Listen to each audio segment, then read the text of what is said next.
บัดนี้ถ้าหากสมมุติว่าเฮาตั้งเป้าหมายเอา2อย่างนี่เฮาตั้งเป้าหมายไปแล้วเรียบร้อยแล้ว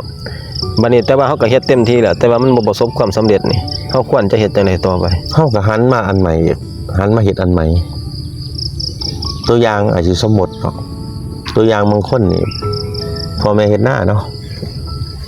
เขาบ่อยากเฮ็ดหน้ามันเมื่อยมันบ่มีเกียรติมันมีศักดิ์ศรีจะสิเฮ็ดหยังจะสิเฮ็ดการจะจบระดับใดมานี่จะสิไปค้าขายจะมีความรู้แบบใดขึ้นจะมาจากไสและเมื่อเฮามีความหย่อท้อในการดำรงชีวิตประมาทชาติตระกูลตัวเองประมาทอาชีพตัวเองเนี่ยปุ๊บคนนั้นไปอยู่ไสก็บ่สำเร็จพอเฮ็ดหยังน่ะมีความตื่นโตว่าบ่ถนัดที่จริงแล้วเนี่ยบ่มีไผถนัดสักอย่างอันนี้ความคิดส่วนตัวเนาะซึ่งว่าเฮาปลูกของอาจสิเปรียบเทียบคือไอ้ปลูกของเฮาเห็นเขาปลูกกกสิงไข่ไปปลูกไปบ่ว่าจะปีขึ้นโค่นแม่นบ่ส่วนหลาย เฮาก็ขึ้นโค่นคือกันเฮาก็ลองผิดลองถูกจากเฮาเองลองซ้ำๆเดิมๆอันเนี่ยขุดเบิดกว้างเบิ่งกว้างคืดไปปลูกครับสุดท้ายมันก่อใหญ่หัวใหญ่มันนี่เมื่อเฮาไปอธิบายกับคนฟังเอ้ยปลูกสิงไข่มันสิมีความหมายหยังเขาละเฮ็ดน่ะเห็นบ่มันแม่นเขาเฮ็ดได้เฮามันถนัดตัวนี้สมมุตินะเฮาก็ต้องเฮ็ดตัวนี้จังซั่นแหละว่าการตั้งเป้าหมายหรือว่าการเฮ็ดหยังซ้ำๆเนี่ยมันสิเสียวซ่านแล้วอย่างน้อยมันก็เลี้ยงชีพได้ถ้าว่าการเกษตรถ้าว่าการดำรงชีวิตถ้าเฮาพอใจในสิ่งนี้แล้วก็มาสร้างครอบครัวยอมรับในตัวตนเราได้ตัวนี้แหละเป็นหลัก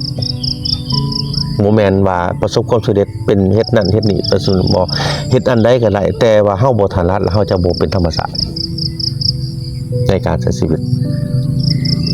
บัดนี้คือตามที่ได้ยินผ่านๆมาเนาะในหลักการหรือว่าทฤษฎีที่ว่าคนส่วนใหญ่เว้ากันนี่คือเขาจะแนะนำให้เฮ็ดในสิ่งที่ตัวเองมักแม่นแล้วสมมุติว่าคือการเฮ็ดไร่เฮ็ดนานี่เฮาบ่ได้มักนี่เฮาจำเป็นบ่ต้องไปเฮ็ดเฮาบ่ได้มักเฮาก็ต้องหาวิธีเฮ็ดอันใดก็ตามมันเลี้ยงปากเลี้ยงท้องเฮาได้ก็ถือว่าดีเหมือนกับแมวจับหนูมันบ่เว้าว่าแมวตัวใหญ่ตัวน้อยมันเว้าเรื่องว่ามันจับได้แล้วมันหมานโดนแม่นบ่แม่นฮะคือเฮาบวชเรียนนี่แหละบวชน้อยอยู่แต่ว่าฮู้หลักคำสอนเอาไปเฮ็ดมันดีต่อเฮาก็เฮาสิไปเชื่อ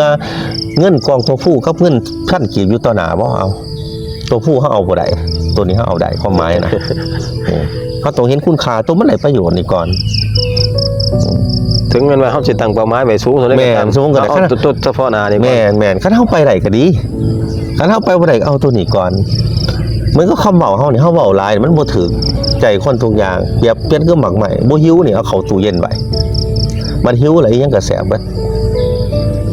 นี่แหละเพิ่นจะบอกว่าตีเล็กให้ตีย่ำหอนสอนคนให้สอนย่ำมีปัญหามันจังฟัง ถ้ามันบ่เจอปัญหานี่มันบ่ฟังแต่มันว่าเว้าหลาย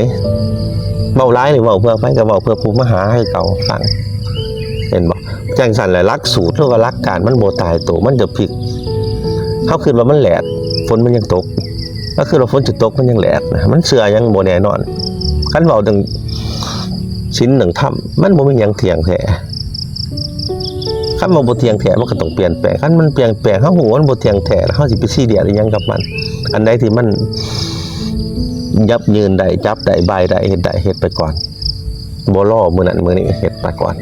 อย่างน้อยก็ได้ขับเคลื่อนร่างกายอย่างบ่ได้อีดีก็ดีกว่านอนซื่อๆการเฮ็ด